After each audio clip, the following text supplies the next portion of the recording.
ॐ सदाशिवसमारम्भां श्रीशङ्कराचार्यमध्यमाम् अस्मदाचार्यपर्यन्तां वन्दे गुरुपरम्परां। ध्येयं सदा परिभवग्नमभीष्टदोहं तीर्थास्पदं शिवविरञ्चिनुतं शरण्यं विद्यार्थिहं प्रणतपालभवाब्धिपोतं वन्दे महापुरुषते चरणारविन्दं सच्चिदानन्दरूपाय विश्वोत्पत्त्यादिहेतवे तापत्रयविनाशाय श्रीकृष्णाय वयं नमः। आप सभी का स्वागत है आज की हमारी शास्त्र दिन की कक्षा में, जहां हम अध्ययन कर रहे हैं महाभारत। इस समय हम जो है वन पर्व का अध्ययन कर रहे हैं। इसके पूर्व की जो कक्षा थी उसमें हमने अध्ययन किया कि जो अर्जुन है वो पांडवों से दिव्यास्त्रों की प्राप्ति के बाद पुनः मिल जाते हैं। सभी पांडव जो हैं काम्यक वन में लौट आते हैं।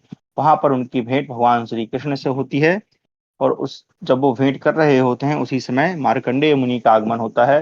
भगवान श्री कृष्ण और युधिष्ठिर जी के निवेदन पर जो मार्कंडेय जी मुनि हैं वो उन्हें पूर्व समय की जो इतिहास वृत्त है, जो कथाएं हैं वो सुनाते हैं। उसी क्रम में हमने सुना कि किस प्रकार आने वाले समय में जो कलयुग है उसका क्या प्रभाव होगा, लोगों का आचार व्यवहार किस प्रकार का होगा। इसके अलावा हमने मत्स्य अवतार की कथा भी सुनी कि किस प्रकार जो है ब्रह्मा, यहाँ पे मैंने स्पष्ट भी किया था कि यहाँ पर मत्स्य अवतार जो है वो ब्रह्मा, प्रजापति ब्रह्मा के विषय में लिखा है। हो सकता है वो ईश्वर ही है, क्योंकि ईश्वर फिर बाद में स्पष्ट करते हैं कि वही प्रजापति ब्रह्मा भी हैं और वही जो है स्वयं नारायण है, वही सब हैं। तो वो ये कब आता है, वो हमारे अगले अध्याय में, जहां पर मार्कंडेय मुनि जब सब जगह प्रलय छा जाता है, सब जगह जो जितना भी संसार है वो एक कारणव यानी समुद्र में सम्मिलित हो जाता है, तब मार्कंडेय मुनि जी एक दिन भ्रमण करते हुए एक मतलब उस जल में एक जगह एक बट वृक्ष को देखते हैं, जहां पर भगवान का जो बाल स्वरूप है, बाल मुकुंद, वो शयन कर रहा होता है। और फिर उनके उदर में जाकर वो सभी ब्रह्मांडों का दर्शन करते हैं। फिर बाहर जब निकल कर आते हैं तो भगवान से प्रश्न पूछने पर भगवान उन्हें सारा बताते हैं कि किस प्रकार जो सारी सृष्टि है वो स्वयं ही है। तो इस प्रकार का हमने अध्ययन किया। अब आगे हम आज पढ़ेंगे। चलिए मैं स्क्रीन शेयर करता हूँ।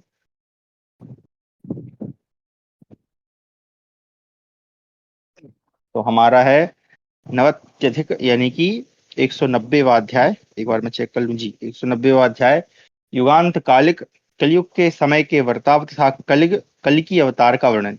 तो अब यहाँ पर युगांत कालिक यानी जब युग का अंत होगा, ठीक है, वहां पे कलयुग का क्या मतलब वो है प्रभाव, और कलयुग में भगवान का अवतरण कैसे होगा। अच्छा, यहाँ पे ध्यान देना है हमें कि ये युगांत कालिक है, मतलब जहां पर युग का अंत होगा, ठीक है, वो कलयुग की बात हो रही है। वैशंपायनोवाचो युधिष्ठिरस्तु कौन्तेयो मार्कण्डेयं महामुनिं पुनः पप्रच्छ साम्राज्ये भविष्यां जगतो गतिम्। युधिष्ठिरोवाचो आश्चर्यं भूतभवता सुतं नो वदताम्बरो मुने भार्गव यद्वृत्तं युगादौ प्रभवात्ययम् अस्मिन् कलियुगे त्वस्ति पुनः कौतूहलं मम क्षमाकुलेषु धर्मेषु किं नु शेषं भविष्यति। वैशंपायन जी कहते हैं, जन्मेजय, तदनंतर कुंती नंदन युधिष्ठिर ने महामुनि मार्कंडेय से अपने साम्राज्य में जगत की भावी गतिविधि के पुनः विषय में पुनः इस प्रकार प्रश्न किया। युधिष्ठिर बोले, वक्ताओं में श्रेष्ठ भृगुवंश विभूषण महर्षि, हमने आपके मुख से युग के आदि में संघटित हुई उत्पत्ति और प्रलय के संबंध में बड़े आश्चर्य की बातें सुनी हैं। अब मुझे इस कलयुग के विषय में पुनः विशेष रूप से सुनने का कुतूहल हो रहा है। जब सारे धर्मों का उच्छेद हो जाएगा उस समय क्या शेष रह जाएगा। युगांत काल में कलयुग के मनुष्यों का बल पराक्रम कैसा होगा, उनके आहार विहार कैसे होंगे, उनकी आयु कितनी होगी और उनके परिधान वस्त्राभूषण कैसे होंगे। कलयुग के कलयुग के किस सीमा तक पहुंच जाने पर पुनः सत्युग आरंभ हो जाएगा, उन्हें इन सब बातों का विस्तार पूर्वक वर्णन कीजिए, क्योंकि आपकी कथा बड़ी विचित्र होती है। युधिष्ठिर के इस प्रकार पूछने पर महर्षि मार्कंडेय ने वृष्णि प्रवर श्री कृष्ण तथा पांडवों को आनंदित करते हुए पुनः इस प्रकार कहा। मार्कंडेय बोले, भरत श्रेष्ठ राजन, मैंने देवादिदेव भगवान बाल मुकुंद की कृपा से पूर्व काल में निकृष्ट कलिकाल के प्राप्त होने पर संपूर्ण लोकों के भावी वृत्तांत के विषय में जो कुछ देखा या सुना अनुभव किया है वह बताता हूँ, सुनो और समझो। भरतश्रेष्ठ, सतयुग में मनुष्यों के भीतर वृष रूप धर्म अपने चारों पादों से युक्त होने के कारण संपूर्ण रूप में प्रतिष्ठित होता है, उसमें छल कपट या दंभ नहीं होता। अब यहाँ पर लिखा है कि वृष रूप, यानी वृष का मतलब होता है बैल। तो जिस प्रकार यहाँ पे उसकी तुलना की जा रही है कि जिस प्रकार जो बैल होता है वो अपने चारों पैरों पर खड़ा होता है, उसी प्रकार सतयुग में धर्म भी जो है वो अपने चारों पादों से युक्त होता है। एक सेकंड रुकिए, लो फोन ले जाओ। किंतु त्रेता में वह धर्म अधर्म के एक पाद से अभिभूत होकर अपने 3 अंशों से ही प्रतिष्ठित होता है। द्वापर में धर्म आधा ही रह जाता है, आधे में अधर्म आकर मिल जाता है। यानी कि जब त्रेता होगा तो वहां पर केवल 3 पाद बचेंगे और द्वापर में केवल 2 ही पाद बचेंगे। परंतु भरतश्रेष्ठ कलयुग आने पर अधर्म अपने 3 अंशों द्वारा संपूर्ण लोगों को आक्रांत करके स्थित होता है और धर्म केवल एक पाद से मनुष्यों में प्रतिष्ठित होता है। पांडुनंदन, प्रत्येक युग में मनुष्यों की आयु, बुद्धि, वीर्य, बल तथा तेज क्रमशः घटते जाते हैं। युधिष्ठिर, अब कलयुग के समय का वर्णन सुनो। ब्राह्मण, क्षत्रिय, वैश्य और शूद्र सभी जातियों के लोग कपट पूर्वक धर्म का आचरण करेंगे और धर्म का जाल बिछाकर दूसरे लोगों को ठगते रहेंगे। अपने को पंडित मानने वाले लोग सत्य का त्याग कर देंगे। सत्य की हानि होने से उनकी आयु थोड़ी हो जाएगी और आयु की कमी होने के कारण वे अपने जीवन निर्वाह के योग्य विद्या प्राप्त नहीं कर सकेंगे। विद्या के बिना ज्ञान न होने से उन सबको लोभ दबा लेगा। फिर लोभ और क्रोध के वशीभूत हुए मूढ़ मनुष्य कामनाओं में फंसकर आपस में बैर बांध लेंगे और एक दूसरे के प्राण लेने की घात में रहेंगे। ब्राह्मण, क्षत्रिय और वैश्य से आपस में संतानोत्पादन करके वर्णशंकर हो जाएंगे। वे सभी तपस्या और सत्य से रहित हो शूद्रों के समान हो जाएंगे।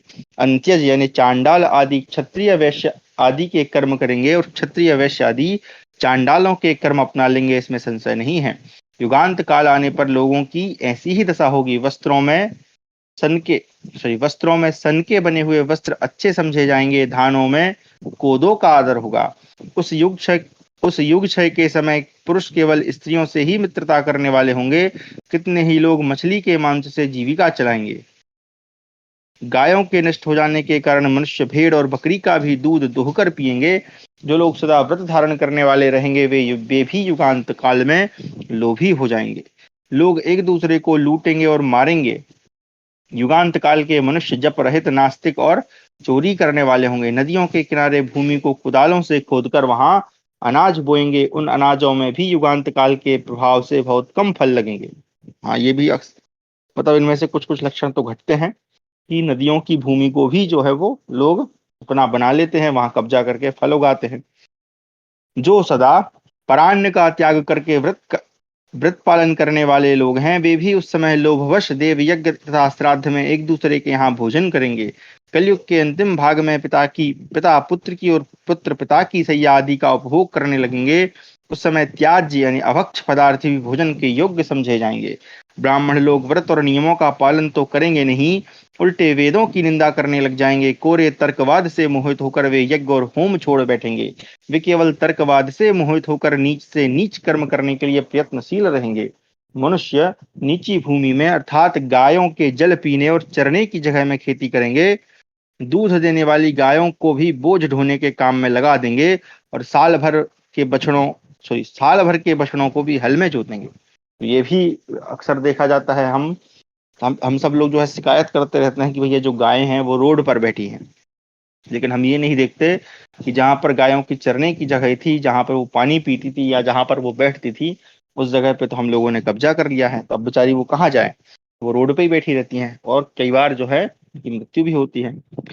पिता का और पिता पुत्र का वध करके भी उद्विग्न नहीं होंगे। अपनी प्रशंसा के लिए लोग बड़ी बड़ी बातें बनाएंगे, किंतु समाज में उनकी निंदा नहीं होगी। सारा संसार मिलेच्छों की भांति शुभ कर्म और यज्ञ यागादि छोड़ देगा तथा आनंद शून्य और उत्सव रहित हो जाएगा। लोग प्रायः दीनों, असहायों तथा विधवाओं का भी धन हड़प लेंगे। उनके शारीरिक बल और पराक्रम क्षीण हो जाएंगे। वे उद्दंड होकर लोभ और मोह में डूबे रहेंगे। वैसे ही लोगों की चर्चा करने और उनसे दान लेने में प्रसन्नता अनुभव करेंगे। कपटपूर्ण आचार को अपनाकर वे दुष्टों के दिए हुए दान को भी ग्रहण कर लेंगे। कुंती नंदन, पाप बुद्धि राजा एक दूसरे को युद्ध के लिए ललकारते हुए परस्पर एक दूसरे के प्राण लेने को उतारू रहेंगे और मूर्ख होते हुए भी अपने को पंडित मानेंगे। इस प्रकार युगांत काल के सभी क्षत्रिय जगत के लिए कांटे बन जाएंगे। कलयुग की समाप्ति के समय वे प्रजा की रक्षा तो नहीं करेंगे, उनसे रुपए ऐंठने के लिए लोभ अधिक रखेंगे। सदा मान और अहंकार के मद में चूर रहेंगे, वे केवल प्रजा को दंड देने के कार्य में ही रुचि रखेंगे। भारत लोग इतने निर्दयी हो जाएंगे कि सज्जन पुरुषों पर भी बार बार आक्रमण करके उनके धन और स्त्रियों का बलपूर्वक उपभोग करेंगे और उनके रोने बिलखने पर भी दया नहीं करेंगे। कलयुग का अंत आने पर ना तो कोई किसी से कन्या की याचना करेगा और ना कोई कन्या दान ही करेगा। उस समय वर कन्या स्वयं ही एक दूसरे को चुन लेंगे।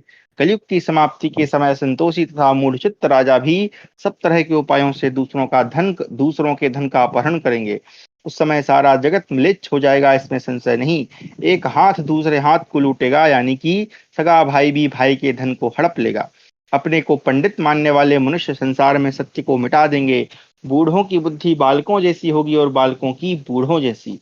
युगांत काल उपस्थित होने पर कायर अपने को सूरवीर मानेंगे और सूरवीर कायरों की भांति विषाद में डूबे रहेंगे। कोई एक दूसरे का विश्वास नहीं करेंगे, क्योंकि सब लोग लोभ और मोह में फंसकर भक्ष का यानी क्या खाना है क्या नहीं खाना है का विचार किए बिना ही एक साथ सम्मिलित होकर भोजन करने लगेंगे। अधर्म बढ़ेगा और धर्म विदा हो जाएगा। नरेश्वर, ब्राह्मण, क्षत्रिय और वैश्यों का नाम भी नहीं रह जाएगा। युगांत काल में सारा विश्व एक वर्ण एक जाति का हो जाएगा। युग क्षय काल में पिता पुत्र के अपराध को क्षमा नहीं करेंगे और पुत्र भी पिता की बात नहीं सहेगा। स्त्रियां अपने पतियों की सेवा छोड़ देंगी। युगांत काल आने पर लोग उन प्रदेशों में चले जाएंगे जहां जौ और गेहूं आदि अनाज अधिक पैदा होते हैं, चाहे वह निषिद्ध देश ही क्यों न हो। महाराज, युगांत काल आने पर पुरुष और स्त्रियां स्वेच्छाचारी होकर एक दूसरे के कार्य और विचार को नहीं सहेंगे। युधिष्ठिर, उस समय सारा जगत म्लेच्छ हो जाएगा। मनुष्य श्राद्ध और यज्ञ कर्मों द्वारा पितरों और देवताओं को संतुष्ट नहीं करेंगे। राजन, उस समय कोई किसी का उपदेश नहीं सुनेगा, न ही कोई किसी का गुरु ही होगा। सारा जगत अज्ञानमय अंधकार से आच्छादित हो जाएगा। उस समय युगांत काल उपस्थित होने पर लोगों की आयु अधिक से अधिक 16 वर्ष की होगी। उसके बाद वे प्राण त्याग देंगे। 5वें या 6वें वर्ष में स्त्रियां बच्चे पैदा करने लगेंगी और 7-8 वर्ष के पुरुष संतान उत्पादन में प्रवृत्त हो जाएंगे। अच्छा, ये बात थोड़ी सी रिपीट भी हो रही है क्योंकि ये पहले भी आ चुकी है। नृपश्रेष्ठ, युगांत काल आने पर स्त्री अपने पति से और पत्नी अपनी स्त्री से संतुष्ट नहीं होंगे। कलयुग के अंत भाग में लोगों के पास धन थोड़ा रहेगा और लोग दिखावे के लिए साधु वेश धारण करेंगे। हिंसा का जोर बढ़ेगा और कोई किसी को कुछ देने वाला नहीं रहेगा। युग क्षय काल में सभी देशों के लोग अन्न बेचेंगे, ब्राह्मण वेद विक्रय करेंगे और स्त्रियां वैश्यावृत्ति अपना लेंगी। युगांत काल के मनुष्य मिलेच्छों जैसे आचार वाले और सर्वभक्षी यानी अवक्ष का भी भक्षण करने वाले हो जाएंगे। वे प्रत्येक कर्म में अपनी क्रूरता का परिचय देंगे, इसमें संशय नहीं है। भरतश्रेष्ठ, युगांत काल में धन के लोभ से क्रय विक्रय के समय सभी को ठगेंगे। क्रिया के तत्व को न जानकर भी लोग उसे करने में प्रवृत्त होंगे। युगांत काल के सभी मानव स्वेच्छाचारी हो जाएंगे। सभी स्वभावतः क्रूर और एक दूसरे पर मिथ्या कलंक लगाने वाले होंगे। युगांत काल उपस्थित होने पर सब लोग बगीचों और वृक्षों को कटवा देंगे और ऐसा करते समय उनके मन में पीड़ा नहीं होगी। प्रत्येक मनुष्य के जीवन धारण में भी शंका हो जाएगी, अर्थात प्रत्येक मनुष्य का जीवन धारण कठिन हो जाएगा। राजन, सब लोग लोभ के वशीभूत होंगे और ब्राह्मणों का धन उपभोग करने का जिनका स्वभाव पड़ गया है, वे धन के लिए ब्राह्मणों को भी मार डालेंगे। शूद्रों के सताए हुए ब्राह्मण भय से पीड़ित हो हाहाकार करने लगेंगे और अपने लिए कोई रक्षक न मिलने के कारण सारी पृथ्वी पर निश्चय ही भटकते फिरेंगे। जब दूसरों के जीवन का विनाश करने वाले क्रूर, भयंकर तथा जीव हिंसक मनुष्य पैदा होने लगे, तब समझ लेना कि युगांत काल उपस्थित हो गया। कुरुकुल तिलक युधिष्ठिर, अत्याचारियों से डरे हुए ब्राह्मण इधर उधर भागकर नदियों, पर्वतों तथा दुर्गम स्थानों का आश्रय लेंगे। राजन, श्रेष्ठ ब्राह्मण भी लुटेरों से पीड़ित होकर कौओं की तरह कांव कांव करते फिरेंगे। दुष्ट राजाओं के लगाए हुए करों के भार से सदा पीड़ित होने के कारण वे धैर्य छोड़कर चल देंगे और शूद्रों की सेवा शुश्रूषा में लगे रहकर धर्म विरुद्ध कार्य करेंगे। भूपाल, भयंकर कलयुग के अंत में जगत की यही दशा होगी। शूद्र धर्मोपदेश करेंगे और ब्राह्मण लोग उनकी सेवा में रहकर उसे सुनेंगे तथा उसी को प्रामाणिक मानकर उसका पालन करेंगे। समस्त लोग का व्यवहार विपरीत और उलटपलट हो जाएगा। ऊंच नीच और नीच ऊंच हो जाएंगे। लोग हड्डी जड़ी हुई दीवारों की तो पूजा करेंगे और देव विग्रहों को त्याग देंगे। एडुकान पूजिष्यन्ति वर्जयिष्यन्ति देवता।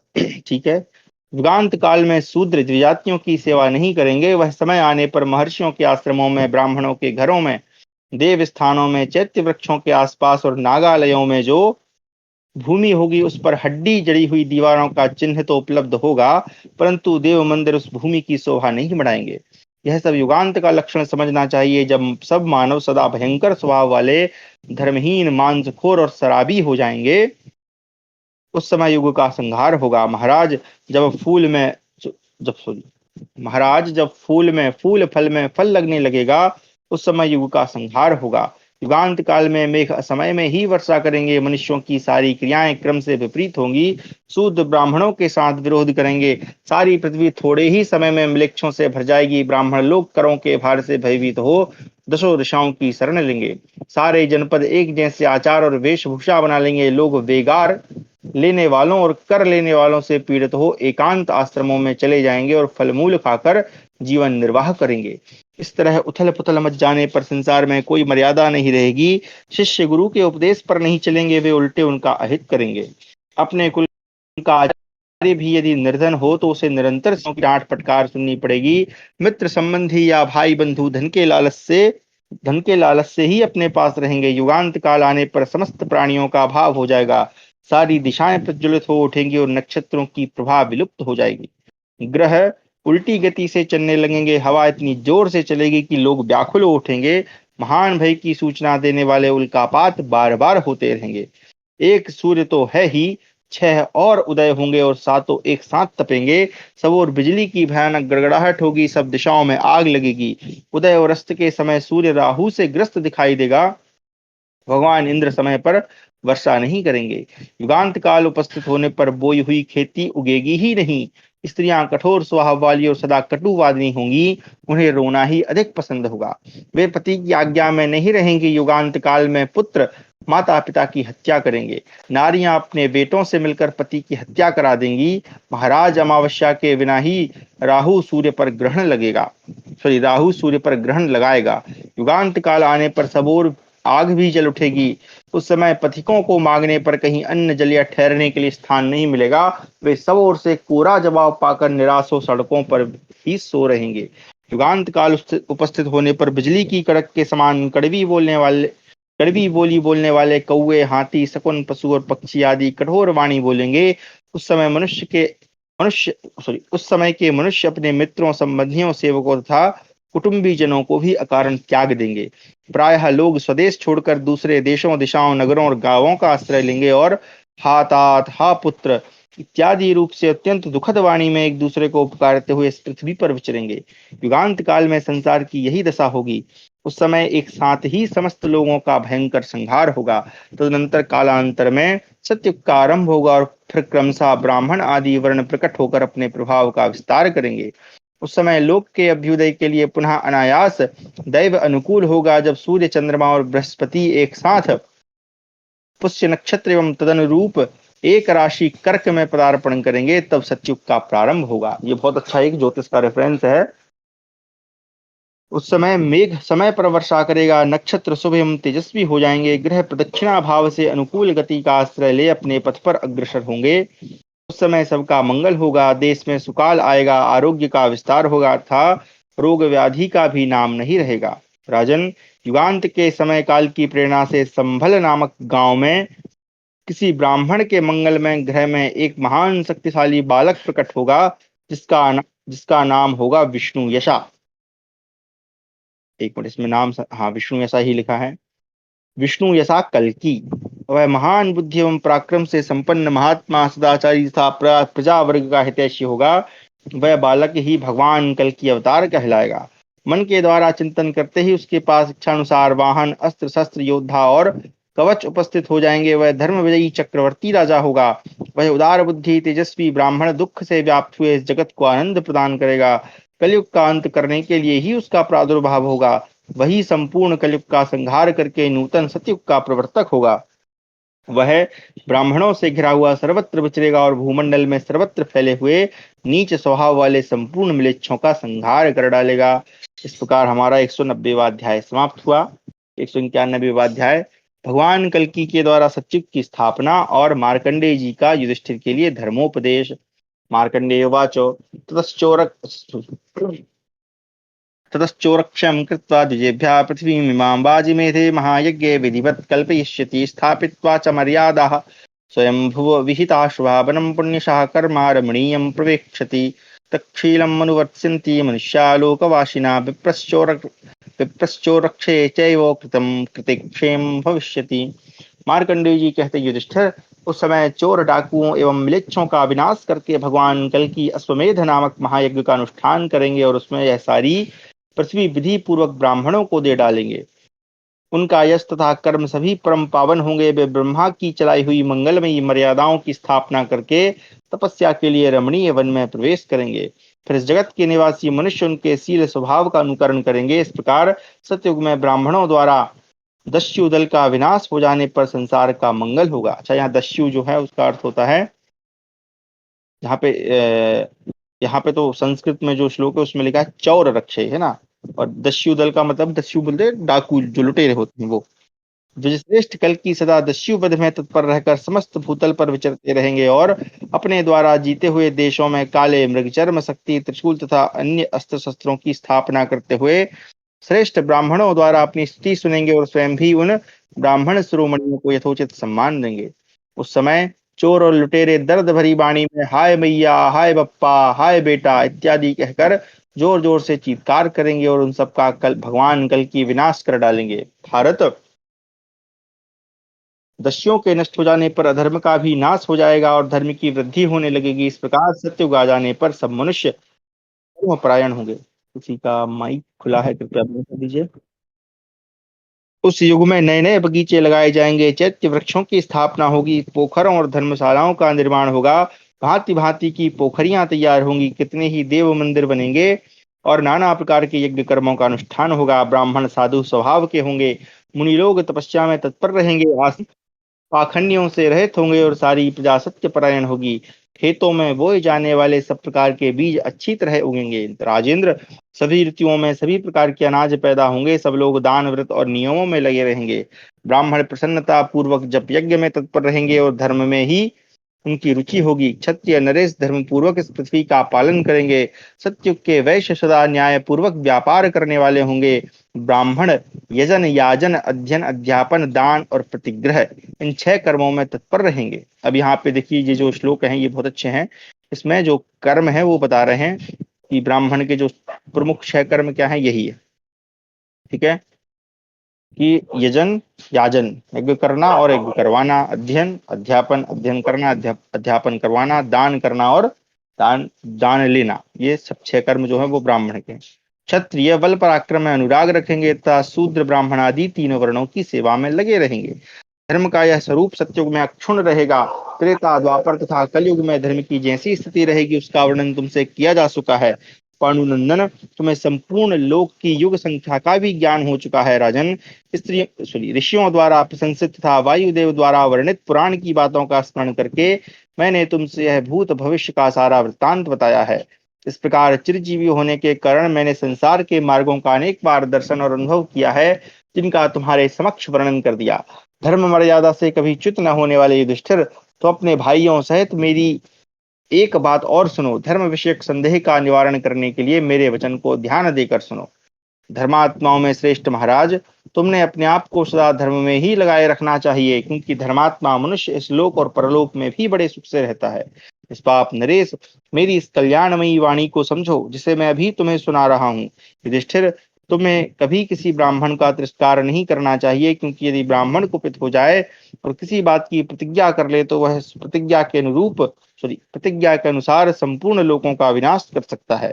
वैशंपायन जी कहते हैं, जन्म जन्मेजय, मार्कंडेय जी की यह बात सुनकर परम तेजस्वी और बुद्धिमान कुरुकुल रत्न राजा युधिष्ठिर ने यह उत्तम वचन कहा। मुने, प्रजा की रक्षा करते हुए किस धर्म में स्थित रहना चाहिए, मेरा व्यवहार और बर्ताव कैसा हो जिससे मैं स्वधर्म से कभी च्युत न हूं। मार्कंडेय जी ने कहा, राजन, तुम सब प्राणियों पर दया करो, सबके हितैषी बने रहो, सब पर प्रेम भाव रखो और किसी में दोष दृष्टि मत करो। सत्यवादी, कोमल स्वभाव, जितेंद्रिय और प्रजा पालन में तत्पर रहकर धर्म का आचरण करो।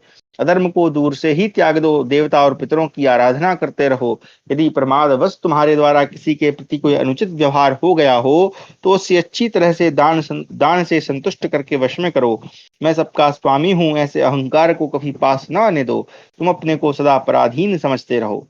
सारी पृथ्वी को जीतकर सदा सानंद और सुखी रहो। तात युधिष्ठिर, मैंने तुम्हें जो यह धर्म बताया है इसका पालन भूतकाल में भी हुआ है और भविष्य काल में भी इसका पालन होना चाहिए। भूत और भविष्य की ऐसी कोई बात नहीं जो तुम्हें ज्ञात न हो। अतः इस समय जो यह क्लेश तुम्हें प्राप्त हुआ है इसके लिए हृदय में कोई विचार न करो। तात, विद्वान पुरुष काल से पीड़ित होने पर भी कभी मोह में नहीं पड़ते। महाबाहो, यह काल संपूर्ण देवताओं पर भी अपना प्रभाव डालता है। युधिष्ठिर, काल से प्रेरित होकर ही यह सारी प्रजा मोहग्रस्त होती है। अनघ, मैंने तुम्हारे सामने जो कुछ भी कहा है उसमें तुम्हें किसी प्रकार की शंका नहीं होनी चाहिए। मेरे इस वचन में संदेह करने पर तुम्हारे धर्म का लोप होगा।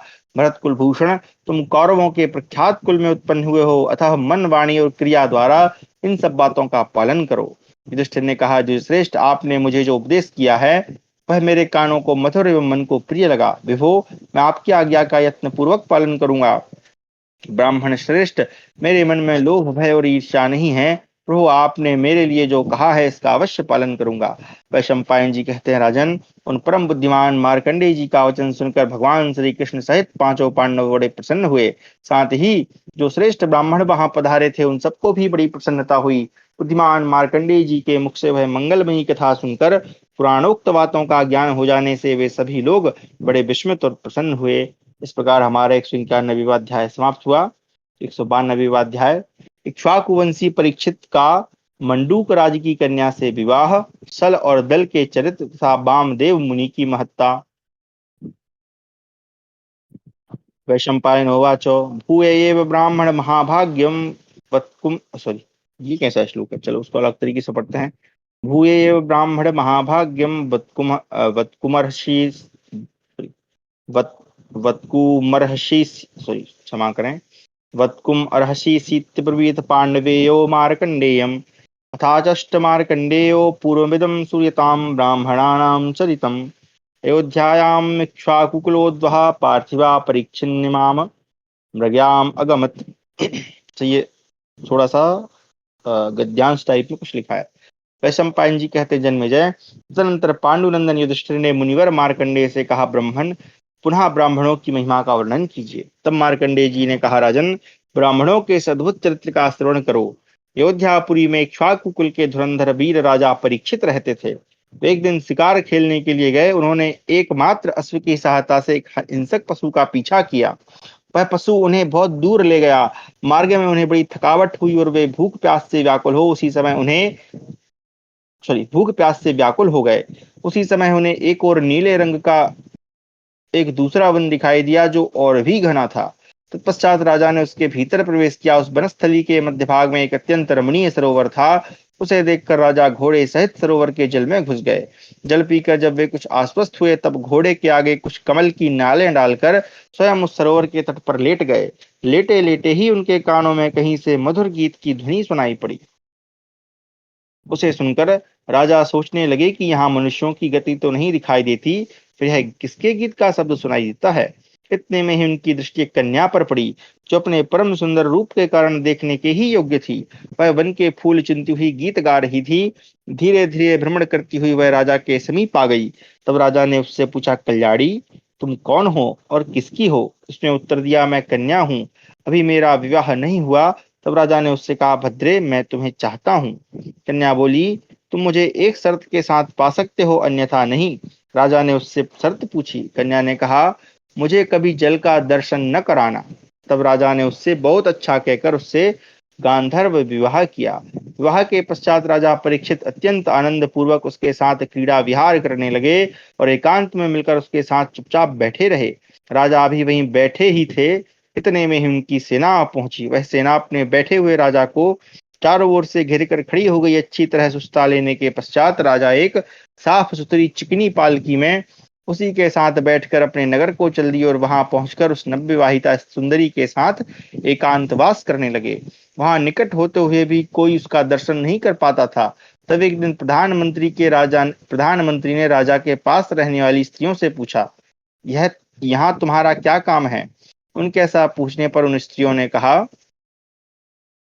हमें यहाँ एक अद्भुत सी बात दिखाई देती है। महाराज के अंतःपुर में पानी नहीं जाने पाता है, हम लोग इसी की चौकसी करती हैं। अच्छा, पानी नहीं जाने पाता है मतलब पानी नहीं जा पाए, वो इसकी देखभाल करती हैं।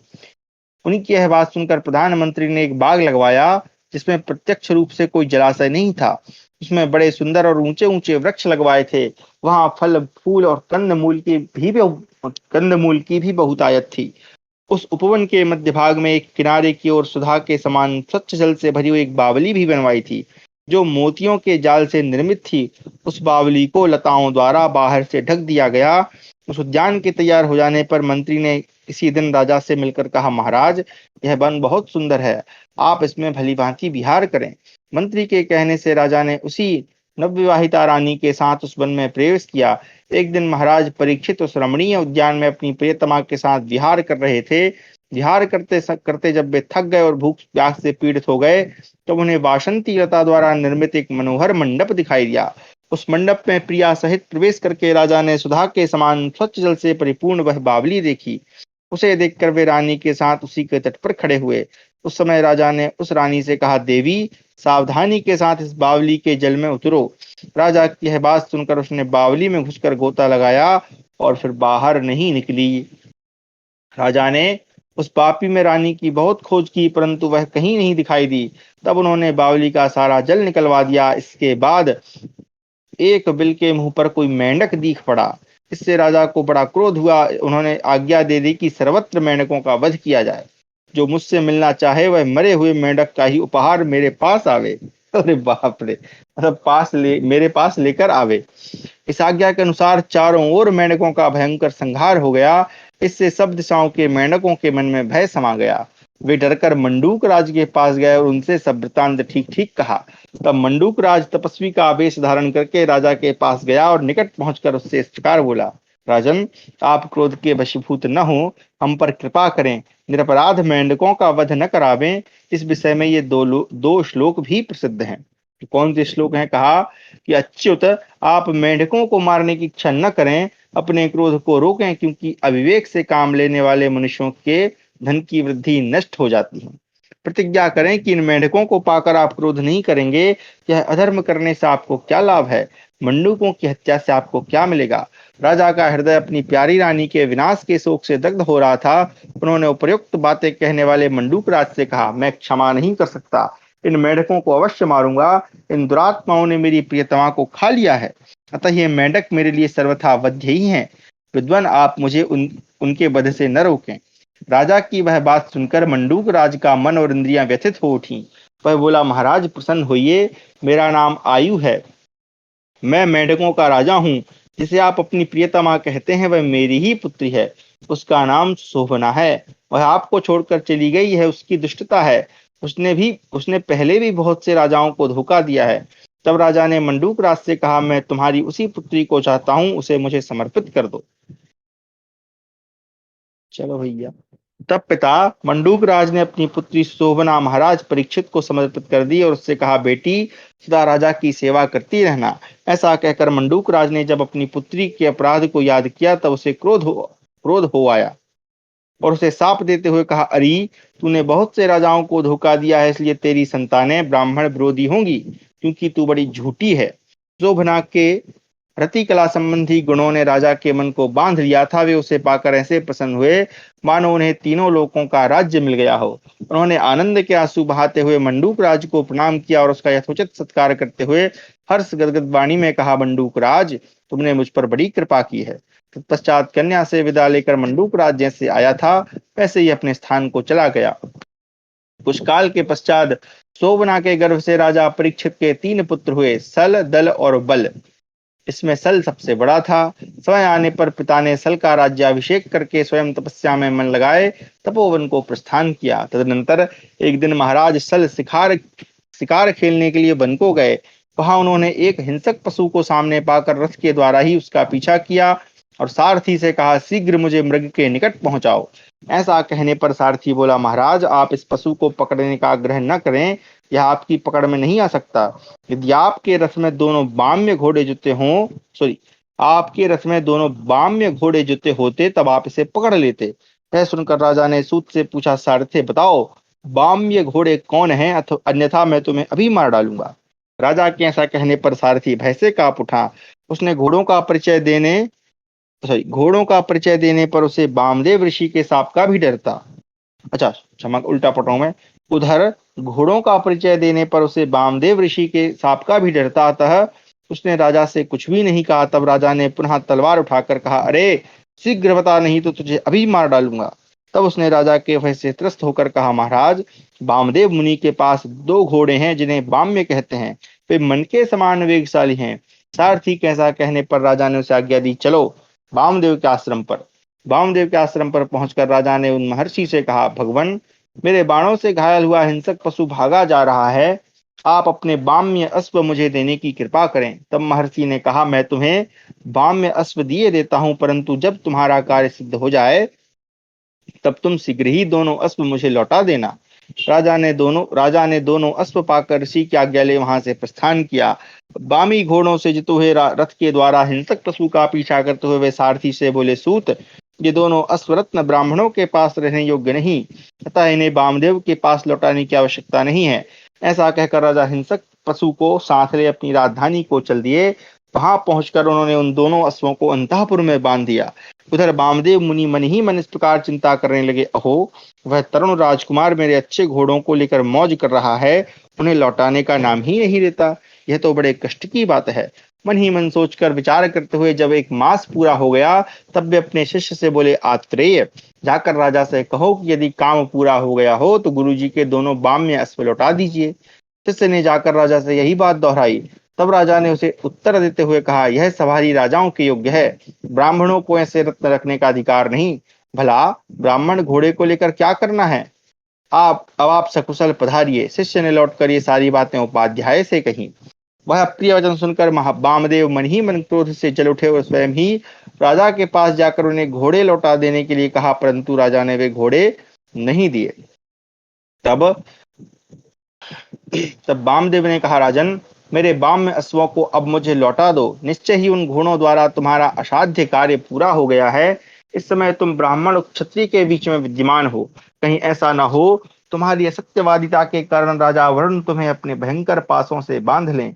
राजा बोला, वामदेव जी ये दो अच्छे स्वभाव के सीखे सिखाए हृष्ट पुष्ट बैल हैं जो गाड़ी खींच सकते हैं, ये ही ब्राह्मणों के लिए उचित वाहन हो सकते हैं। अतः महर्षि इन्हीं को गाड़ी में जोतकर आप जहां चाहें सॉरी आप जहां चाहें जाएं।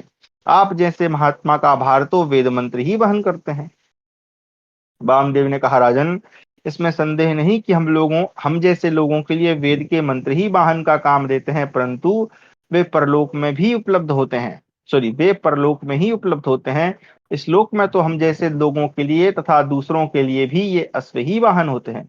राजा ने कहा, ब्राह्मण तब 4 गधे, अच्छी जाति की खच्चरियां तथा वायु के समान वेगशाली दूसरे घोड़े आपकी सवारी के लिए प्रस्तुत हो सकते हैं। इन्हीं वाहनों द्वारा आप यात्रा करें। यह वाहन जिसे आप मांगने आए हैं वे क्षत्रिय नरेश के ही योग्य हैं, इसलिए आप यह समझ लें कि ये वाम्य अश्व मेरे ही हैं, आपके नहीं। वामदेव बोले, राजन तुम ब्राह्मणों के धन को हड़प कर जो अपने उपयोग में लाना चाहते हो, यह बड़ा भयंकर कर्म कहा गया है। यदि मेरे घोड़े वापस न दोगे तो मेरी आज्ञा पाकर विकराल रूपधारी तथा लौह शरीर वाले अत्यंत भयंकर 4 बड़े-बड़े राक्षस हाथों में तीखे त्रिशूल लिए तुम्हारे वध की इच्छा से टूट पड़ेंगे और तुम्हारे शरीर के 4 टुकड़े करके उठा ले जाएंगे। राजा ने कहा, वामदेव जी आप ब्राह्मण हैं तो भी मन वाणी तथा क्रिया द्वारा मुझे मारने को उद्यत हैं। इसका पता हमारे जिन सेवकों को चल गया है, वे मेरी आज्ञा पाते ही हाथों में तीखे त्रिशूल तथा तलवार लेकर शिष्यों सहित आपको पहले ही यहाँ मार गिराएंगे। वामदेव बोले, राजन तुमने जब ये मेरे दोनों घोड़े लिए थे उस समय यह प्रतिज्ञा की थी कि मैं इन्हें पुनः लौटा दूंगा। ऐसी दशा में यदि अपने आप को तुम जीवित रखना चाहते हो तो मेरे दोनों वाम संज्ञक घोड़े वापस दे दो।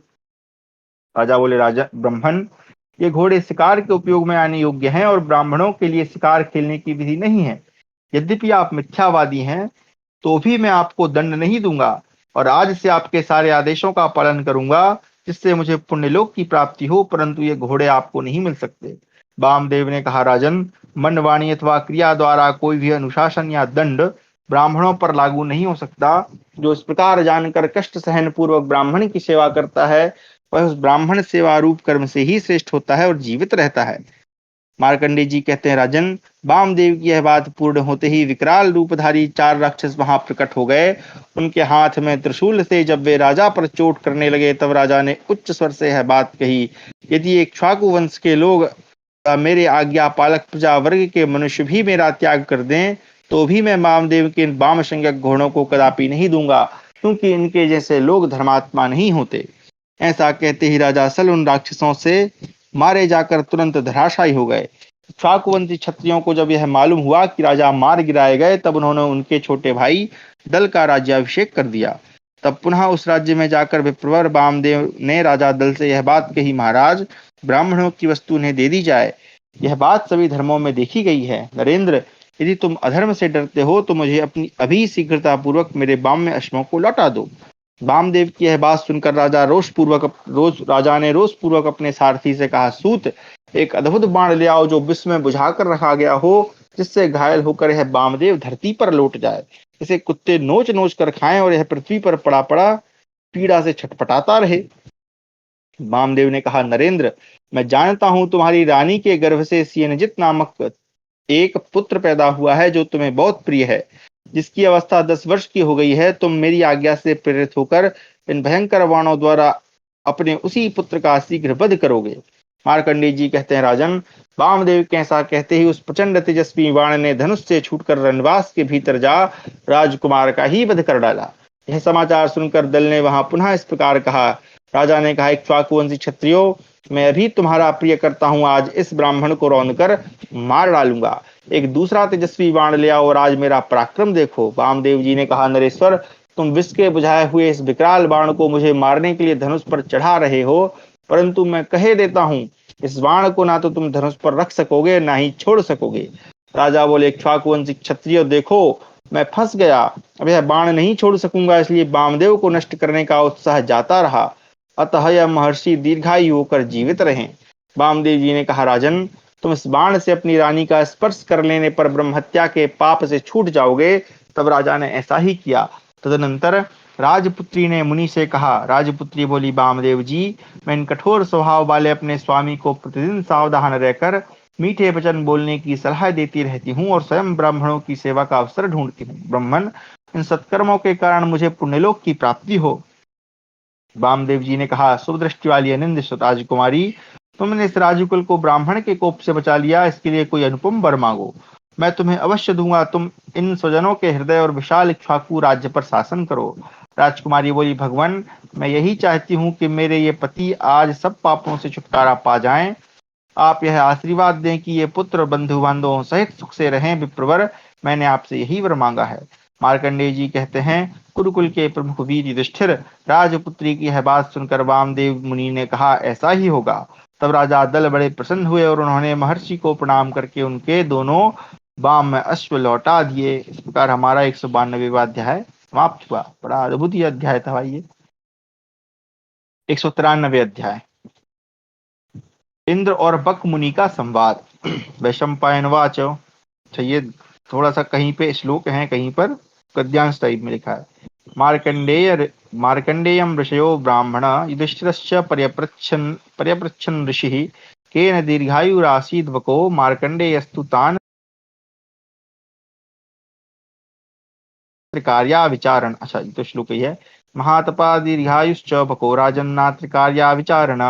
एतत् श्रुत्वा तु कौन्तेयो भ्रातृभिः स भारता मार्कंडेयम पर्यपच्छद् धर्मराजो युधिष्ठिरः।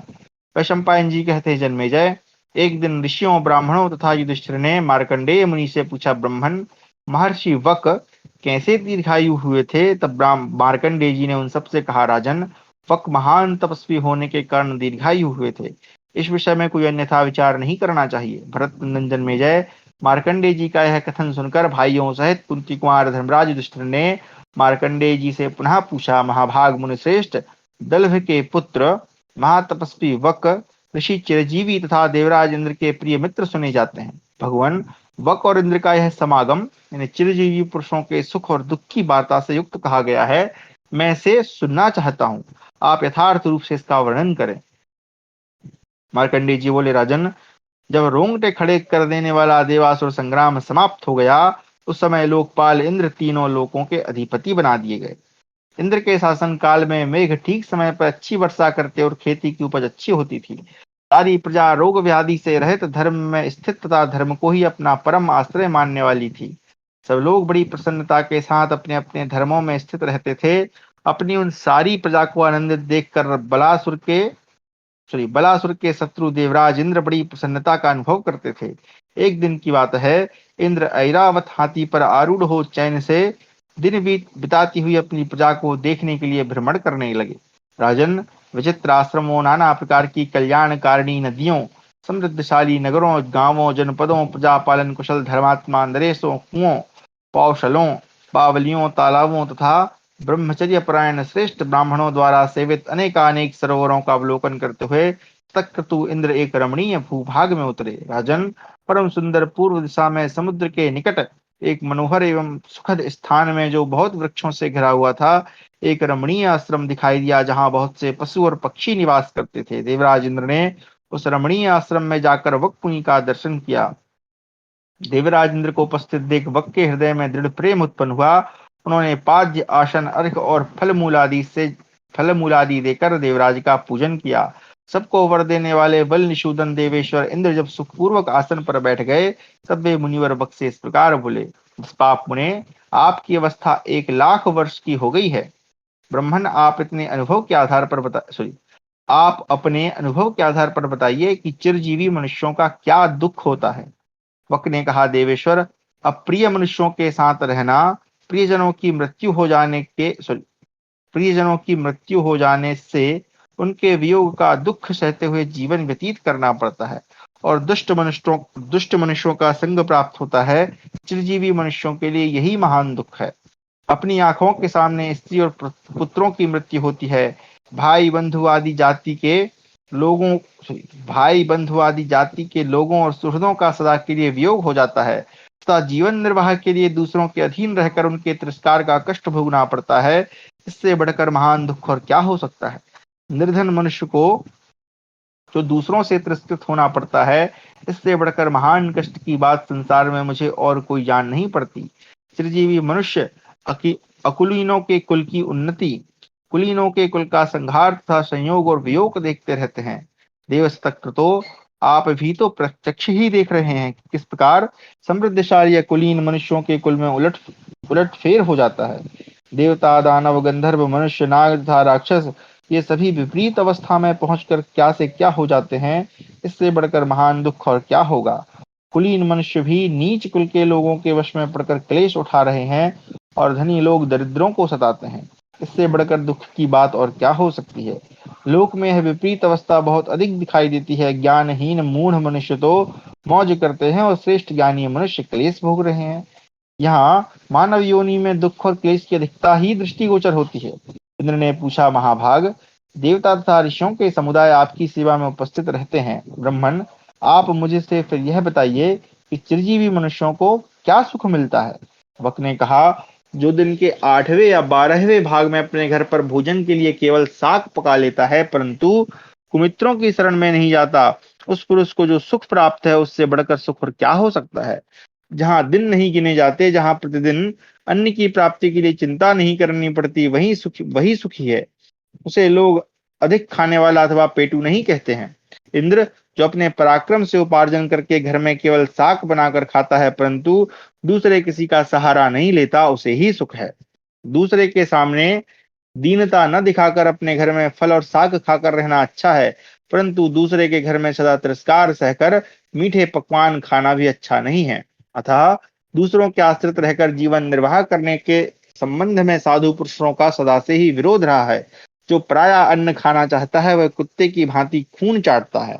उस दुरात्मा और कृपण के वैसे भोजन को धिक्कार है। जो श्रेष्ठ द्विज सदा अतिथियों, भूत प्राणियों तथा पितरों को अर्पण करके, अर्थात बलि, वैश्वदेव, बलि वैश्वदेव करके शेष अन्न स्वयं भोजन करता है, उससे बढ़कर महान सुख और क्या हो सकता है। देवेंद्र, इस यज्ञ से अन्न से बढ़कर अत्यंत मधुर और पवित्र दूसरा कोई भोजन नहीं है। जो प्रतिदिन अतिथियों को देकर शेष अन्न से ही भोजन का काम चलाता है, उसके अन्न के जितने ग्रास अतिथि ब्राह्मण नित्य भोजन करता है, उतने ही 1000 गांवों के दान का पुण्य उस दाता को प्राप्त होता है। तथा उसके द्वारा युवावस्था में जो पाप हुए होते हैं, वे सब निश्चय ही नष्ट हो जाते हैं। ब्राह्मण के भोजन कर लेने पर जो उसे दक्षिणा दी जाती है, उस समय उसके हाथ में जो प्रतिग्रह जल सॉरी ब्राह्मण के भोजन कर लेने पर जो उसे दक्षिणा दी जाती है, उस समय उसके हाथ में जो प्रतिग्रह का जल रहता है, उसे दाता पुनः उत्सर्ग के जल से सींचे। ऐसा करने से वह तत्काल सब पापों से छूट जाता है। इस प्रकार देवराज इंद्र वक के साथ ही ये तथा और भी बहुत सी उत्तम वार्ताएं करके उनसे आज्ञा लेकर स्वर्गलोक को चले गए। इस प्रकार हमारा 193वां अध्याय समाप्त हुआ। कक्षा को अब यहीं विराम देते हैं। आगे हम पढ़ेंगे क्षत्रिय राजाओं का महत्व, सुहोत्र और शिवी की प्रशंसा।